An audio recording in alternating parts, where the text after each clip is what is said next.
ব্যাংকে যদি টাকা আটকে যায় আপনার, তাহলে ইমিডিয়েটলি আপনাকে ব্যাংকের সাথে যোগাযোগ করতে হবে।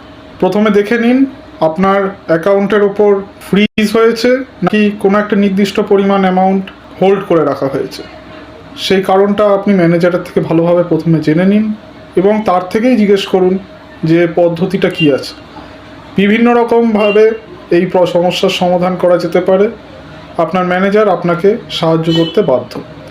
প্রথমেই যেটা হয় সেটা হচ্ছে, যদি আপনার নামে আরবিআইয়ে কেউ কমপ্লেন করে থাকে তাহলে সেইটা সম্পর্কে অবগত হন এবং যে ইমেলের মাধ্যমে ব্যাংকের সাথে আরবিআইয়ের কথোপকথন হচ্ছে সেইটা ভালোভাবে বোঝার চেষ্টা করুন।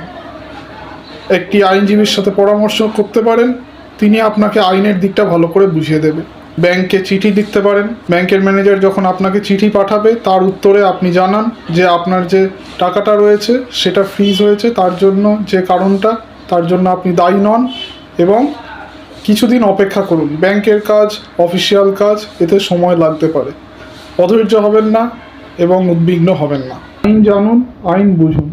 ভালো লাগলে চ্যানেলটাকে সাবস্ক্রাইব করতে ভুলবেন না।